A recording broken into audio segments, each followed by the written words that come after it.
जय हिंद साथियों। आज जो हम लोग करने वाले हैं army clerk Agniveer question paper करने वाले हैं, जो कि आपके एग्जाम के पैटर्न पर है, आप एग्जाम के लेवल में है और हूबहू आप एग्जाम में इसी लेवल के और सेम का सेम क्वेश्चन पूछने का भी चांसेस है। इसलिए एक एक क्वेश्चन जो है इसमें से आपके लिए बहुत ज्यादा इंपॉर्टेंट है। तो आज जो है ये आर्मी अग्निवीर क्लर्क का क्वेश्चन पेपर, जिसमें कि हम लोग करने वाले हैं general knowledge, general science, mathematics, computer और इंग्लिश।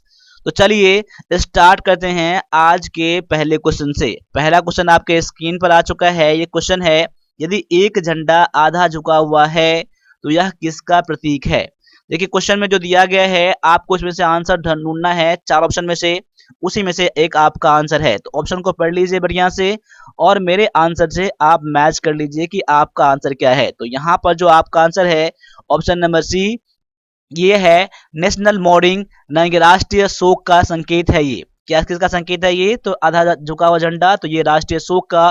देखिए राष्ट्रीय शोक कुछ भी हो सकता है, या हो सकता है कोई ऐसा इंसान का देहांत हो गया हो, मर गया हो, उसके लिए राष्ट्रीय शोक व्यक्त किया जाता है। तो ये आधा झुका हुआ झंडा का यही मतलब होता है, ये राष्ट्रीय शोक है। ठीक है, तो यहाँ पर आपका आंसर जो है ऑप्शन नंबर सी बिल्कुल करेक्ट हो जाता है। अगर आपने ऑप्शन नंबर सी करा है तो आपका आंसर बिल्कुल 100% सही है और आप एक एग्जाम में इसी बार क्रैक कर सकते हैं।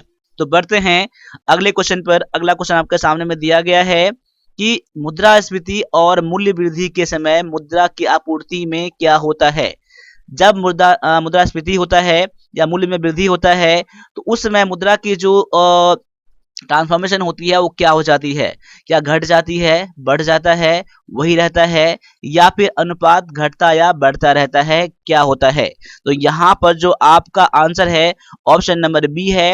ये क्या होता है, मुद्रास्फीति के टाइम में और मूल्य वृद्धि के टाइम में मुद्रा की आपूर्ति बढ़ जाती है, इसी कारण से मुद्रास्फीति हो जाती है, मूल्य में वृद्धि हो जाती है। इस बात को आप ऐसे भी समझ सकते हैं, देखिए जब आपके पास अधिक पैसे होंगे, यानी कि मुद्रा की आपूर्ति ज्यादा बढ़ जाएगा, तो आप उसी तरह से आप खर्च भी करेंगे। इसीलिए क्या कहता है कि उस टाइम में मुद्रा की आपूर्ति बढ़ जाती है।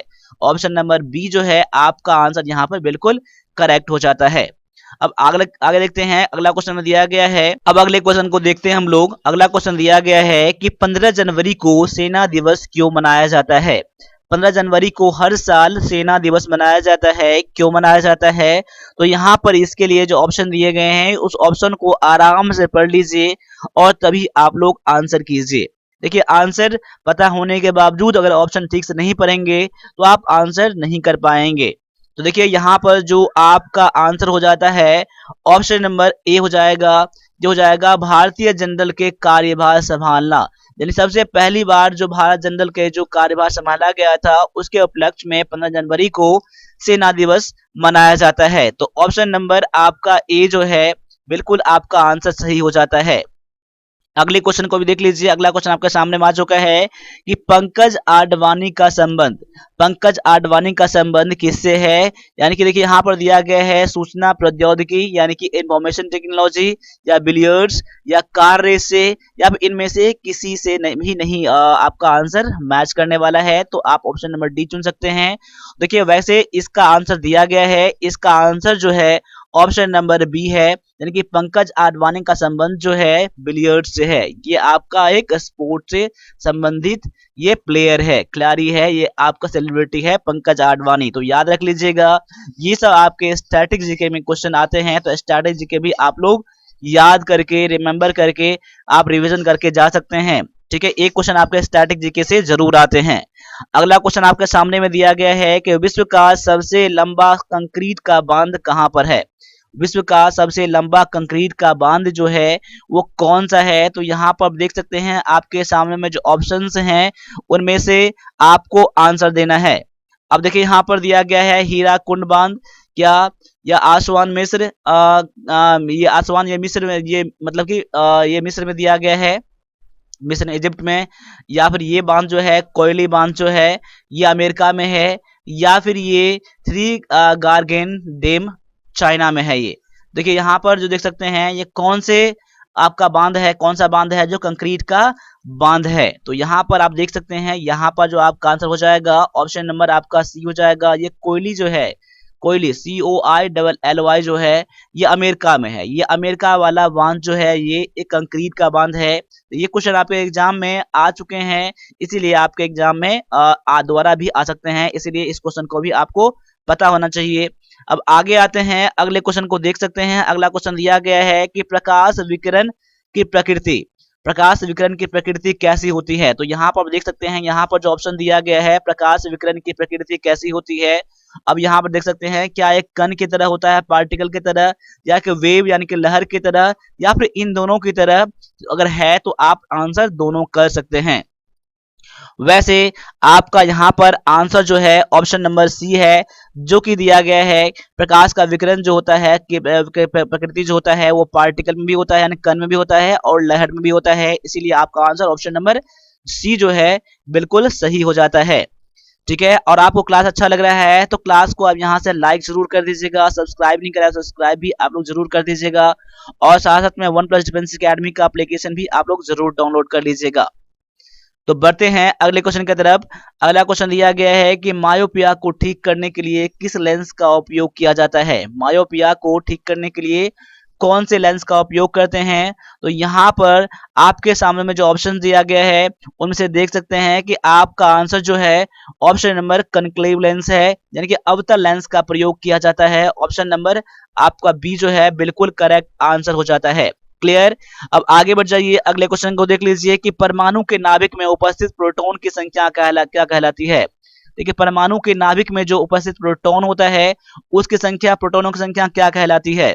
क्या आपका एटॉमिक नंबर यानी परमाणु संख्या, परमाणु द्रव्यमान या परमाणु संख्या, या फिर शुल्क यानी कि चार्जेस क्या कहा जाता है।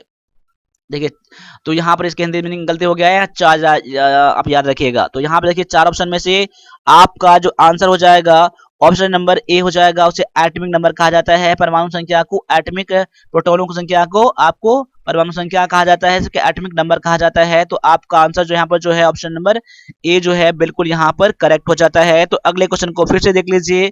अगला क्वेश्चन दिया गया है कि वह तत्व जिसके नाभिक में न्यूट्रॉन नहीं होता है वो क्या कहलाता है। ऐसे तत्व जिसके नाभिक में कोई भी न्यूट्रॉन नहीं होता है उसको क्या कहते हैं। क्या उसे कार्बन कहते हैं, हाइड्रोजन या ऑक्सीजन, या फिर नाइट्रोजन क्या कहा जाता है। तो यहाँ पर जो आपका आंसर फिर से हो जाएगा ऑप्शन नंबर सी हो जाएगा, उसे हाइड्रोजन कहा जाता है। प्रोटियम उसमें क्या होता है, न्यूट्रॉन नहीं होता, उसके नाभिक में न्यूट्रॉन नहीं होता है, यानी कि हाइड्रोजन के नाभिक में क्या होता है, तो आपका न्यूट्रॉन नहीं होता है।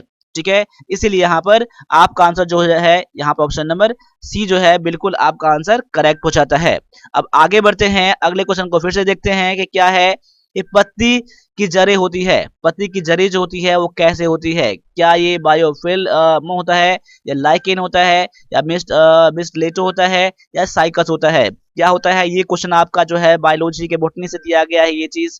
तो देख सकते हैं कि ऐसे क्वेश्चन भी आप एग्जाम में आ सकते हैं, और यहाँ पर जो आपका आंसर है ऑप्शन नंबर ए है, जो कि है ब्रायोफिल्म जो है ये पत्ती के इसमें जड़ में होती है। पत्ते की बायोफिल्म जो होती है उसके जड़ में होती है, क्या होता है, बायोफिल्म। ऑप्शन नंबर ए जो है आपका आंसर बिल्कुल यहाँ पर करेक्ट हो जाता है। अब आगे बढ़ते हैं, अब जो आपका 10 क्वेश्चन आने वाला है वो मैथ का आने वाला है। तो मैथ में आप लोगों को मेरे आंसर करने से पहले आप लोगों को आंसर करना है, क्योंकि मैं यहाँ पर समझा के आंसर करूंगा, और आपको डायरेक्टली अपना देखना है कि आप आंसर कर पाते हैं नहीं कर पाते हैं, और कितना जल्दी कर पाते हैं। इसीलिए आप लोग पहले इसका आंसर करके मेरे आंसर से मैच करेंगे। और जब भी क्लास देखें आप लोग लाइव क्लास देखें, डेली 10 बजे दिन में देखें। अब यहाँ पर जो क्वेश्चन है कि अनिल, सुनील, सुरेश, मुकेश और दिनेश क्रमशः इतना इतना इतना इतना और इतना किलोग्राम है, उनका औसत वजन कितना है। देखिए औसत वजन निकालेंगे हम लोग क्या करते हैं कि सभी नंबर को हम लोग क्या करते हैं, ऐड कर देते हैं, और उसमें से जितने लोग रहते हैं उतना से उसको भाग कर देते हैं। जैसे क्या करूंगा मैं यहाँ पर 24.2 प्लस में 28.7 प्लस में 28.1 प्लस में 25.0 प्लस में 29.0 बटा में कितना कर दूंगा मैं, कितने लोग थे यहाँ पर, 1 2 3 4 5, तो यहाँ पर 5 से मैं भाग लगा दूंगा। अब देखिए सभी को जोड़ी, यहाँ पर क्या है 0 0 1 8 और 2 और 10 का 0 हाथ में 1 और 1 कैरी 1 हुआ, एक 10 हो गया, 10 5 15, 15 3 18, 18 8 26, 4 30 का 0 हाथ में 3 हो गया यहाँ पर। अब 2 2 4 2 6 2 8 2 10 3 13, यानी कि 130 दशमलव में 5 0/5 हो गया। अब काटेंगे कितना हो गया यहाँ पर 26, यानी कि अब यहाँ पर देख सकते हैं ऑप्शन नंबर डी जो है आपका आंसर बिल्कुल सही हो जाता है। ऑप्शन नंबर डी जो है यानी इसका औसत दिया गया है, तो औसत निकालेंगे क्या क्या करते हैं हम लोग, सभी अंकों को योग कर लेते हैं और जितना नंबर रहता है उसमें हम उतना से भाग लगा देते हैं। क्लियर। अब आगे बढ़ जाते हैं, अगले क्वेश्चन को फिर से देख लीजिए। यहाँ पर क्या दिया गया है कि यदि 20 आदमी किसी काम को 10 दिनों में कर सकते हैं तो 25 आदमी उसे कितने दिन में पूरा करेगा। ये जो क्वेश्चन आपका दिया गया है टाइम एंड वर्क से दिया गया है। देखिए टाइम एंड वर्क बहुत ज्यादा इंपॉर्टेंट चैप्टर है। देखिए हर एग्जाम में एक क्वेश्चन से पूछ लिया जाता है, लगभग जितना सारा एग्जाम हुआ है एक क्वेश्चन इसमें आप देखने को लिए मिल जाएगा। शायद ही कुछ एग्जाम ऐसा है जिसमें नहीं पूछा गया है। तो टाइम एंड वर्क से क्वेश्चन पूछता है, एवरेज से क्वेश्चन पूछता है, आपका ट्रेन वाला जो होता है टाइम एंड डिस्टेंस से क्वेश्चन आता है यहाँ पर, ठीक है, मेंसुरेशन से क्वेश्चन आता है। तो देखिए जो मैं चैप्टर दे रहा हूँ उस चैप्टर को आप लोग कंप्लीट जरूर करिएगा। तो इसका आंसर निकालने के लिए हम लोग क्या करते हैं, डायरेक्टली फार्मूला का यूज करते हैं। क्या कहलाते हैं हम लोग, देखिए 20 आदमी किसी काम को 10 दिनों में तो 25 आदमी उसे कितने दिन में करेगा। इसके लिए एक फार्मूला है M1 इंटू में D1 बराबर में M2 इंटू में D2। अब देखिए M1 क्या है, कितने लोग पहले काम करते थे और कितने दिन लगते थे। अब कितने लोग यहाँ पर हो गए, अब कितने दिन लगेंगे यहाँ पर। देखिए 20 आदमी कितना दिनों, 10 दिनों में, तो M1 D1 इतना हो गया बराबर में अब आदमी कितने हो गए 25, तो यहाँ पर दिन कितने लगेंगे पता नहीं है, तो इसलिए मैंने इसको डी का डी छोड़ दिया, डी मतलब डे, दिन। ठीक है, अब देखिए यहाँ पर काट लीजिए, 25 से काटेंगे यहाँ पर कितना हो जाएगा, 5 से काटूंगा 55 से 25, 5 2 9 10, 5 से काटूंगा तो 5 चौका 20, यानी क्या बच गया, इधर डी बच गया, इधर 4 और 2 बच गया, 4 2 9 8, यानी डी बराबर कितना हो गया 8 हो गया, यानी कि अब 8 दिन लगेंगे। देखिए जब आदमी कम था तो दिन ज्यादा लगते थे, अब आदमी क्या हो गया, बढ़ गया, 20 से 25 हो गया तो दिन कम लग गया ना, 8 दिन। तो 8 दिन आपका आंसर है।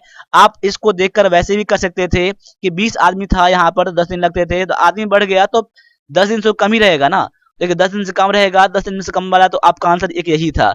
आप इसको आंसर ऐसे भी कर सकते थे, लेकिन ये कब होगा, जब आप प्रैक्टिस बहुत ज्यादा करेंगे क्वेश्चन को, तभी आप ऐसा क्वेश्चन को कर सकते हैं देख के। ठीक है, तो यहाँ पर ऑप्शन नंबर ए जो था यहाँ पर बिल्कुल आपका आंसर करेक्ट था यहाँ पर। अब आगे बढ़ते हैं, अगले क्वेश्चन को फिर से देखिए कि अगला क्वेश्चन में क्या दिया गया है कि एक कमरे की लंबाई और चौड़ाई क्रमशः 18 मीटर और 15 मीटर है। कमरे की फर्श पर 3 मीटर लंबी कितनी वर्गाकार टाइलें लगाने की आवश्यकता होगी। अब देखिए एक फर्श दिया गया है, उस पर एक छोटी छोटी टाइल है जिसकी लंबाई दिया गया है 3 मीटर, तो वर्ग जानते हैं कि वर्गाकार है। अगर वर्गाकार है तो उस वर्ग की टाइल की लंबाई अगर 3 यहाँ मीटर दिया गया है तो ये भी 3, ये भी 3, ये भी 3 रहेगा। और यहाँ पर आपका लंबाई चौड़ा दिया गया है 18 और 15 दिया गया है फर्श का। ठीक है, 18 15 दिया गया है, फर्श का लंबाई चौड़ा दिया गया यहाँ पर है। तो अब क्या करेंगे यहाँ पर, तो पहले सभी को क्या करेंगे आप लोग, इसको क्षेत्रफल निकाल लेंगे, यानी फर्श का क्षेत्रफल निकालेंगे, कमरे का क्षेत्रफल निकाल लेंगे और उतना से एक टाइल से भाग लगा देंगे, तो टाइल कितने लगेंगे ये आपको निकल जाएगा। देखिए तो कमरे की लंबाई का चौड़ाई, इसका इसका क्षेत्रफल निकालेंगे हम लोग क्या करते हैं कि लंबाई गुना चौड़ाई 18 गुना में 15 बटा में, अब क्या करेंगे आप, तो यहाँ पर अब एक टाइल की क्षेत्रफल कितना है, देखिए तो वर्ग का क्षेत्रफल क्या होता है, भुजा गुना भुजा होता है, यानी कि 3 गुना में 3, 3 गुना में 3, यानी एक आपका टाइल का क्षेत्रफल और एक कमरे का क्षेत्रफल, इसको भाग लगा देंगे ना, इसके क्या निकल जाएगा, टाइलों की संख्या निकल जाएगा। ठीक है, अब काटे यहाँ पर 3 से काटूंगा 3 छक्का 18, 3 से काटूंगा 3 पंचे 15, 6 पंचे 30, यानी टोटल टाइल कितने लगेंगे, 30 टाइल लगेंगे।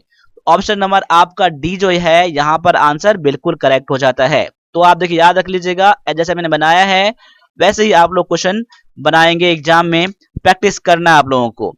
अब आगे बढ़ जाइए, अगले क्वेश्चन को फिर से देख लीजिए। यहाँ पर अगला क्वेश्चन में क्या दिया गया है कि 10 संख्याओं का औसत 12 है, यदि पहली 7 संख्याओं का औसत 15 दिया गया है तो अगली 3 संख्या का अंतिम 3 संख्या औसत कितना होगा।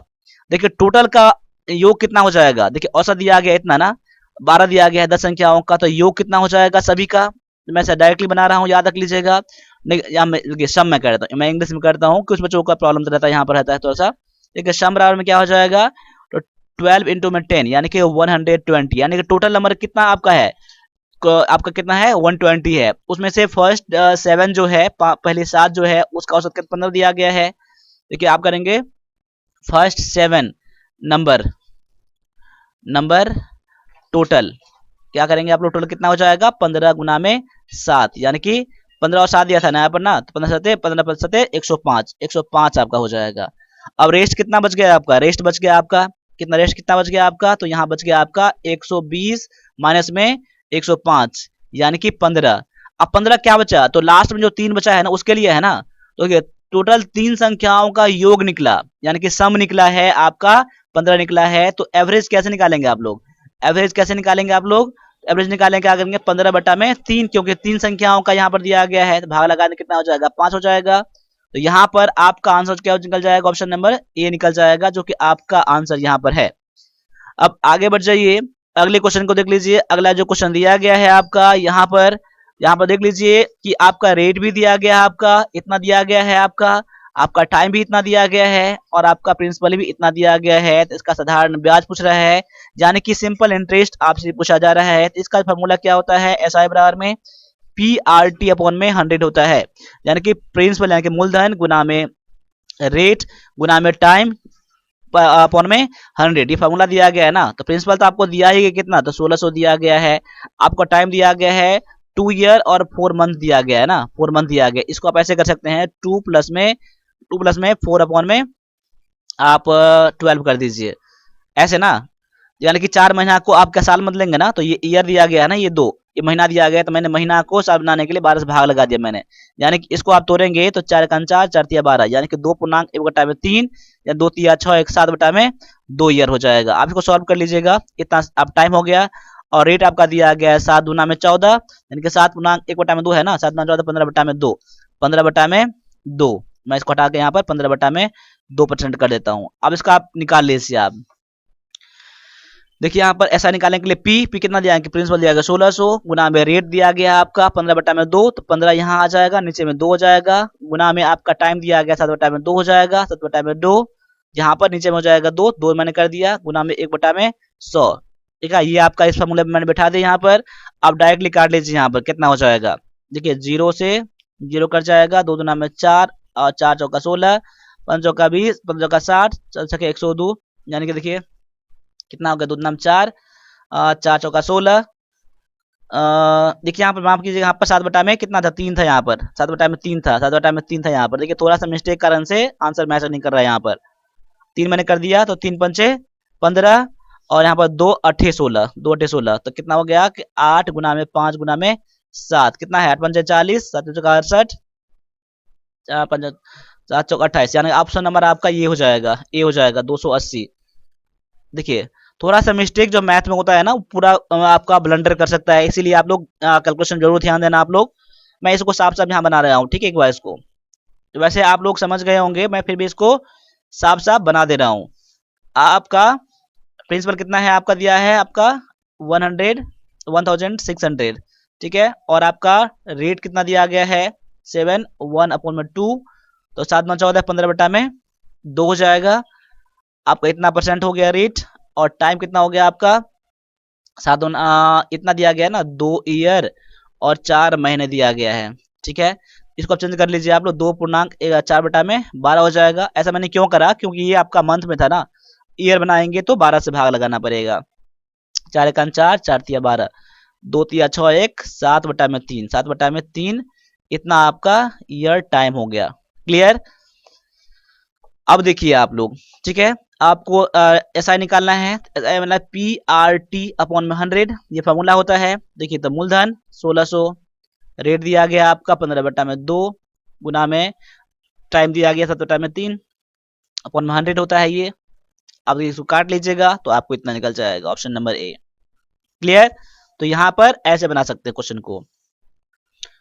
अब आगे बढ़ जाइए, अगले क्वेश्चन को देख लीजिए। अगला क्वेश्चन में क्या दिया गया है, सीता का वेतन गीता का वेतन का 40% है। तो गीता का वेतन जो है सीता के वेतन का कितना प्रतिशत है, पहले याद कर लीजिए कि सीता का वेतन कितना है और गीता का वेतन कितना है।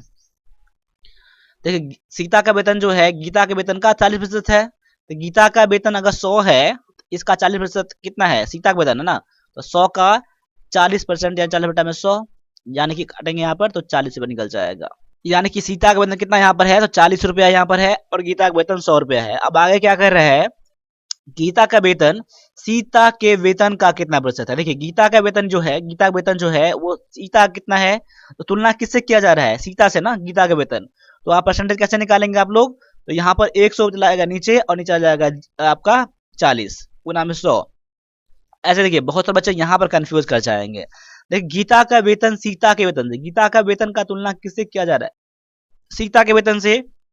सीता के वेतन से ना, तो सीता नीचे, जिससे तुलना किया जाएगा उसको नीचे करेंगे आप लोग, ठीक है।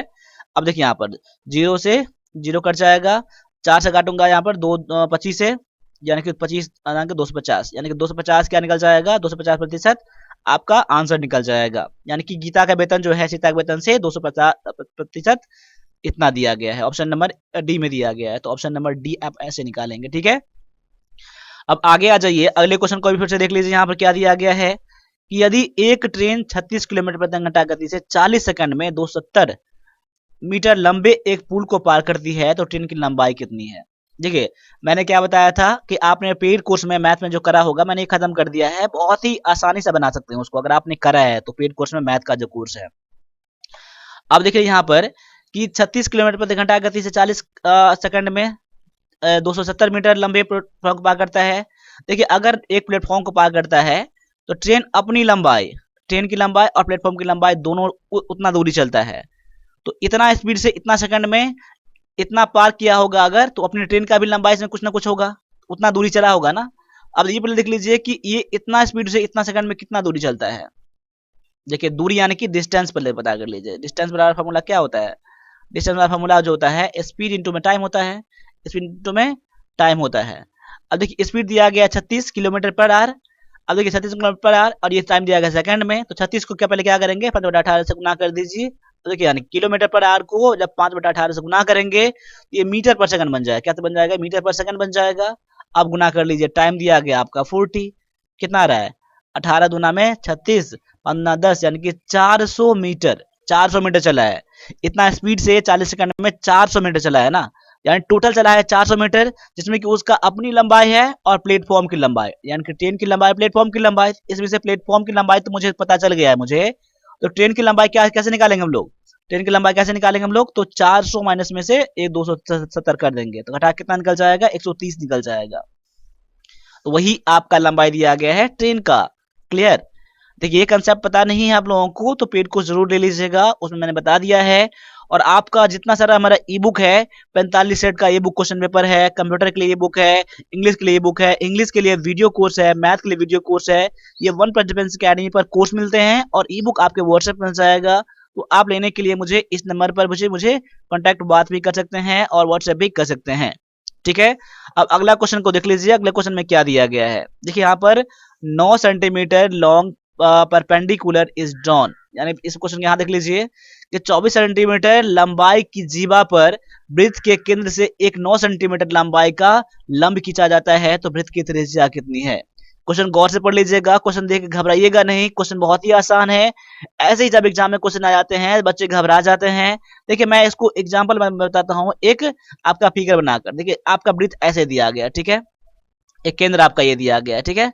अब एक क्या है कि आपका जीवा की लंबाई कितनी है? 24 सेंटीमीटर। तो जीवा क्या होता है? जीवा आपको यहाँ से लेकर यहाँ तक जीवा होता है, ठीक है।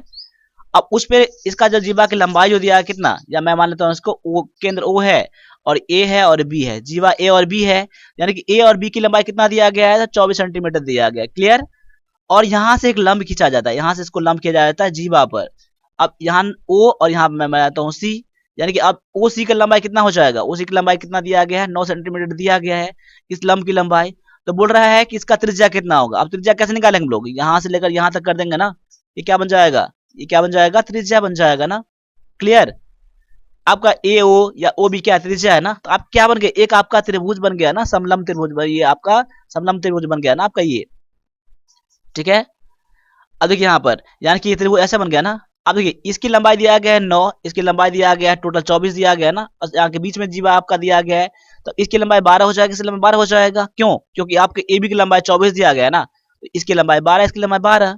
आपका देखिए लंब की लंबाई दिया गया है 9 और ये आपका आधार की लंबाई दिया गया है 12, तो कर्ण का यानी कि पाइथागोरस प्रमेय का जो होता है ना ये, यानी कि ए सी यानी कि ए को निकालने के लिए क्या करेंगे आप लोग? रूट अंडर में 12 का स्क्वायर प्लस में 9 का स्क्वायर कर लीजिए। यही फॉर्मूला होता है ना कि ए सी बराबर में कर्ण का स्क्वायर बराबर में आधार का स्क्वायर और लंब का स्क्वायर, यही होता है ना। तो 144 प्लस में 9 81, ऐसे कर लीजिए। 5 8 4 12 का 2 और यहाँ पर 2 225 रूट अंडर में कर लीजिए, बराबर करेंगे आप लोग तो 15 हो जाएगा। तो 15 सेंटीमीटर क्या हो जाएगा आपका, ये त्रिज्या की लंबाई हो जाएगा। देखिए कितना आसान सा क्वेश्चन था, लेकिन क्वेश्चन देख के बहुत सारे बच्चे घबरा गए होंगे। और ऐसे ही जो पिछले एग्जाम हुआ था 13 आपका नवंबर 16 अक्टूबर वाले, 16 अक्टूबर में ऐसे बच्चे घबरा गए थे, कुछ ऐसे ही क्वेश्चन आया था। क्लियर? तो डरना नहीं है, पहले क्वेश्चन गौर से देख लीजिए और पढ़ के जाइए। आप लोग सिलेबस खत्म नहीं करेंगे तो आप लोगों को प्रॉब्लम होगा, इतना पता है मुझे। अब वैसे नहीं है कि एक बुक से रट्टा मार दीजिए चले जाइए, आप कंसेप्ट पढ़ना पड़ेगा। तो कंसेप्ट जो है ना आपका इंग्लिश का, मैथ का, हमारे एप्लीकेशन पे होता है, वन प्लस डिफेंस अकेडमी का एप्लीकेशन पर, तो डाउनलोड कर लीजिएगा और इंग्लिश मैथ क्लास का जरूर ज्वाइन कर लीजिएगा, ठीक है। अब आगे बढ़ जाइए, अगले क्वेश्चन को देख लीजिए यहाँ पर कि एक कोण का माप उसके संपूरक कोण के माप के दोगुना है होता है, तो कोण का माप कितना हो गया। अब देखिए संपूरक कोण मतलब कितना होता है, मैंने बताया था पिछले क्लास में 180 डिग्री होता है। एक कोण जो है, कोण x है, उसके संपूरक कोण का दोगुना है ना, उसके संपूरक कोण का दोगुना है, तो कोण की माप कितना है, एक कोण उसके संपूरक कोण का दोगुना है। संपूरक कोण मान लीजिए x, एक कोण x है और दूसरा कोण उसका दोगुना है ना, तो 2x। अब दोनों को मिलाकर 180 हो जाएगा ना, क्योंकि संपूरक कोण मान दिया गया यहाँ पर। 2 और 3, 3x हो जाएगा, बराबर में 180 हो जाएगा। 3 से काटूंगा तो 60 हो जाएगा, x बराबर में 60 हो गया। तो x तो एक कोण 60 निकल गया, लेकिन वो बोल रहा है कि उसके संपूरक कोण का दोगुना है ना, तो वो दोगुना वाला क्वेश्चन पूछ रहा है आपको, यानी 2x वाला पूछ रहा है। तो 60 तो निकल गया एक कोण, अब 60 गुना में 2 कर लिए, दोगुना है, यानी 120 क्या हो जाएगा आपका आंसर, जो ऑप्शन नंबर ये ए में दिया गया है। तो क्वेश्चन को गौर से समझ के बनाइएगा, आंसर निकालने के भी बाद भी आप लोग कंफ्यूज कर सकते हैं, ठीक है। तभी आप लोग एग्जाम में सक्सेस कर पाएंगे। और निगेटिव करने का कोशिश मत करिएगा, निगेटिव करेंगे तो वैसे भी आपका रिजल्ट नहीं आने वाला है। अब आगे बढ़ जाइए, अगले क्वेश्चन को देख लीजिए यहाँ पर। ये आपका ट्रिगोनोमेट्री से क्वेश्चन दिया गया है, इसमें कुछ नहीं है। देखिए cos इंटू सेक का फॉर्मूला होता है 1 और sin इंटू कोसेक का फॉर्मूला होता है 1, दोनों को ऐड कर लीजिए, यहाँ 2 हो जाएगा, तो वही आपका आंसर दिया गया है 2 डायरेक्टली, ठीक है। कोई घबराने की जरूरत नहीं है, ट्रिगोनोमेट्री से क्वेश्चन पूछा नहीं जाएगा, और पूछा भी जाएगा तो आपको बहुत इजी लेवल का, क्योंकि आपको फॉर्मूला पता होना चाहिए, इसका वैल्यू पता होना चाहिए सभी का, ठीक है, और प्लस में इसका फॉर्मूला पता होना चाहिए, आप क्वेश्चन बन जाएंगे, ठीक है। अब आगे आ जाइए, अगले क्वेश्चन को देख लीजिए, यहाँ पर क्या दिया गया है कि निम्न में से कौन सा कंप्यूटर से संबंधित नहीं है। देखिए अब आपके 5 क्वेश्चन आपके कंप्यूटर के क्वेश्चन आ गए हैं, ठीक है। देखिए यहाँ पर निम्न में से कौन सा कंप्यूटर संबंधित नहीं है। अब देखिए यहाँ पर कौन से व्यक्ति जो है कंप्यूटर संबंधित नहीं है। देखिए यहाँ पर Ada Lovelace, Charles Babbage, Blaise Pascal, Joseph Priestley, ये सभी आपका वैज्ञानिक का नाम दिया गया है। लेकिन ऑप्शन डी पर आएंगे जोसेफ प्रिस्टले, तो मैंने केमिस्ट्री में बना पाया था इसको, केमिस्ट्री में पढ़ा था मैंने, तो ये आपका कंप्यूटर संबंधित नहीं है, तो आपका आंसर तो वही पूछ रहा है ना, ऑप्शन नंबर डी, ठीक है। देखिए ऑप्शन नंबर डी जो करे हैं बहुत अच्छा है। और हमारा कंप्यूटर का 50 रुपए का जो ई बुक है ना, इसमें कि 800 प्लस क्वेश्चन है, 1 लाइनर क्वेश्चन है, वो जरूर ले लीजिएगा। ये आप क्वेश्चन ले लीजिएगा कंप्यूटर का पीडीएफ, जो कि व्हाट्सएप मिल जाएगा आपको। पेमेंट करने के लिए आपको 9102195290 पर कांटेक्ट कर सकते हैं मुझे, या फिर मुझे व्हाट्सएप कर सकते हैं, आपको ई बुक मिल जाएगा, ठीक है। और 800 प्लस क्वेश्चन है, उसको याद कर लीजिएगा, आप एग्जाम में बहुत को हेल्प करने वाला है। अगले क्वेश्चन को देख लीजिए, यहाँ पर क्या दिया गया है कि इंटरनेट सिस्टम में सूचना और डेटा कैसे हस्तांतरित किया जाता है। इंटरनेट सिस्टम में याद रख लीजिएगा। तो यहाँ पर ऑप्शन जब पढ़ेंगे तो यहाँ पर ऑप्शन नंबर सी पहुंचेंगे, तो buy digital package, option number आपका सी जो है बिल्कुल आपका आंसर करेक्ट हो जाता है।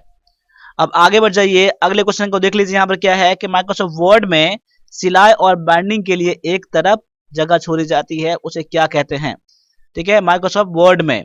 तो ऑप्शन नंबर आपका बी जो है आपका आंसर बिल्कुल करेक्ट हो जाता है। क्लियर? ऑप्शन नंबर बी जो है आपका आंसर बिल्कुल यहाँ पर करेक्ट हो जाता है।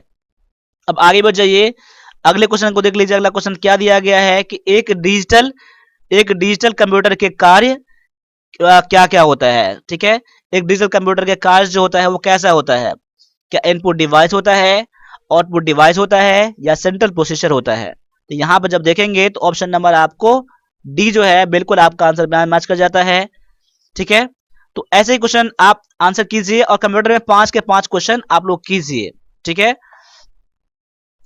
आगे जो है ना, अगला क्वेश्चन जो है कि जब कंप्यूटर को कई कार्य दिए जाते हैं, उसकी प्रक्रिया जो होता है एक एक करने की जाती है, तो इसे कहा जाता है। देखिए कंप्यूटर में बहुत सारा जब कार्य दिया जाता है, उस कार्य को ऑटोमेटिक जो एक एक करके पूरा करता है, तो उसे क्या कहते हैं, क्या उसे टाइम शेयरिंग मोड कहते हैं, बैच प्रोसेसिंग मोड कहते हैं, या फिर ये दोनों कहते हैं। तो ऑप्शन नंबर बी सी कह सकते हैं, या फिर आप ऑप्शन नंबर डी भी चुन सकते हैं।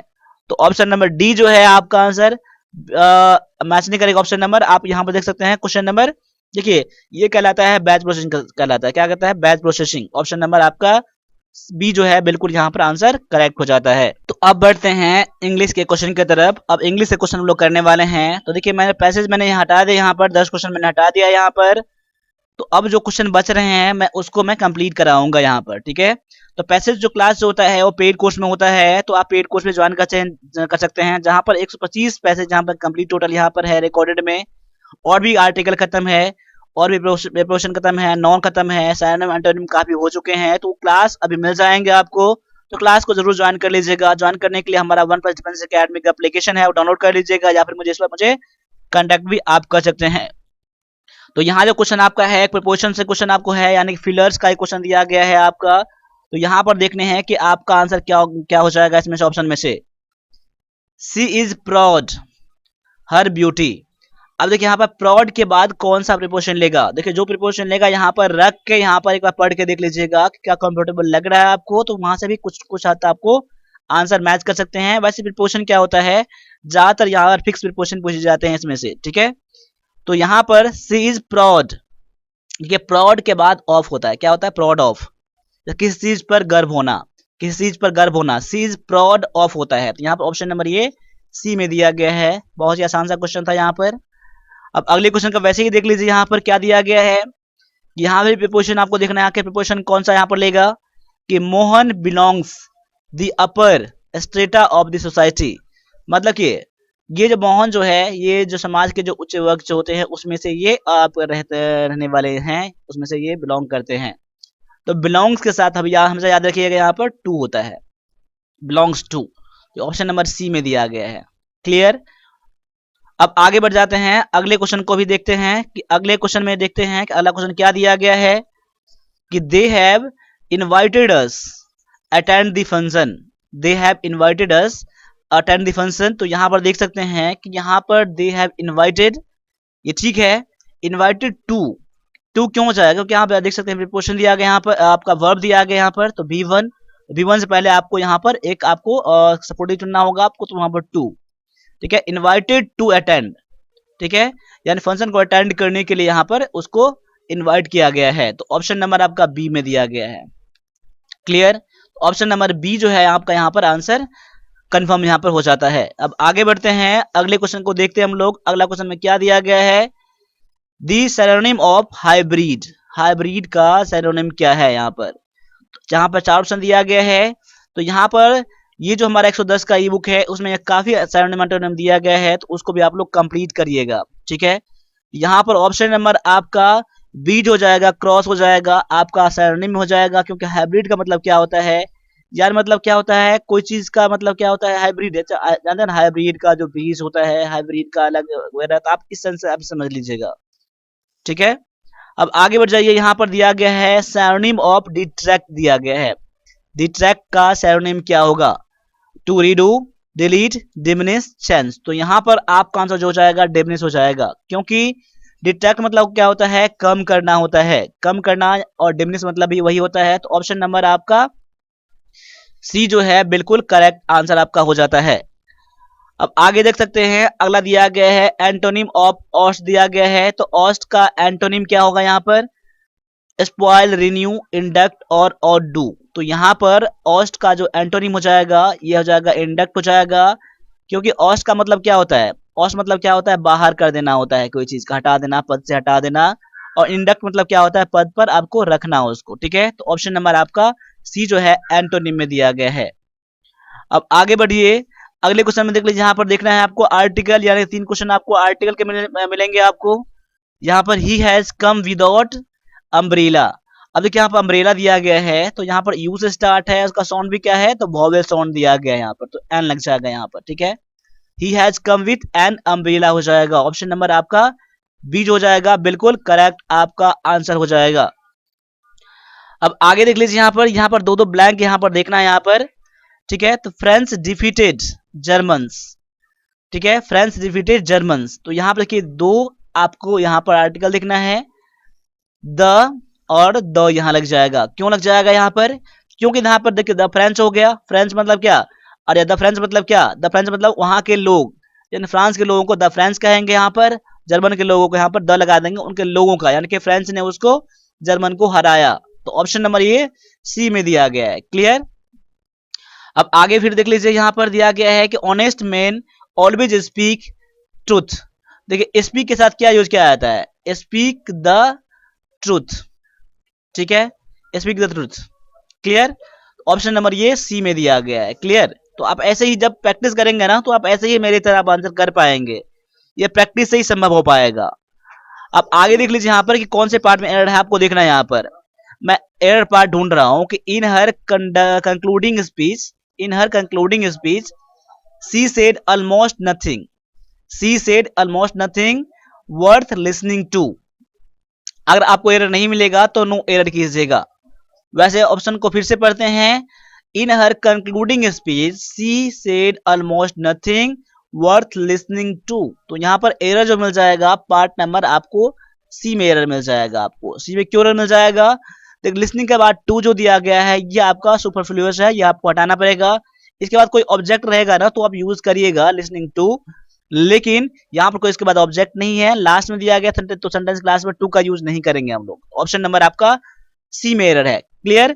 अब आगे बढ़ जाइए। यहाँ पर as per the invitation card Rahim marriage with Sarita on 13 December Monday, no error.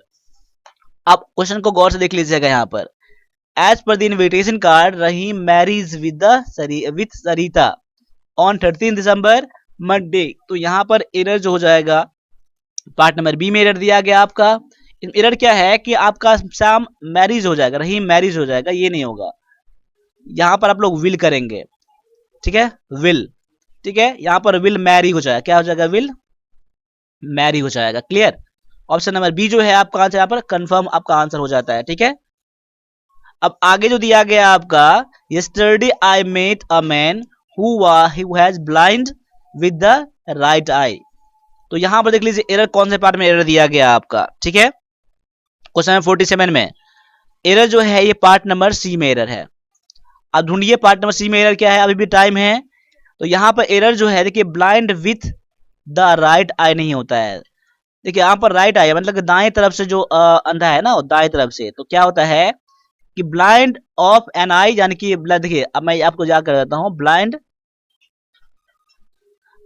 The use नहीं करेंगे आप लोग, ब्लाइंड विथ का यूज नहीं करेंगे आप लोग, ब्लाइंड राइट आई हो जाएगा जी। आप ऐसे करेंगे आप लोग, देखिए B L I and the blind in right eye करेंगे आप लोग। ठीक है, ब्लाइंड इन राइट आई, या फिर ब्लाइंड देखिए ब्लाइंड के साथ यूज करेंगे मान लीजिए तो ब्लाइंड ऑफ द राइट आई हो जाएगा, ब्लाइंड ऑफ द राइट आई हो जाएगा। यहाँ पर he who has blind of the right I, with नहीं होता यहाँ पर।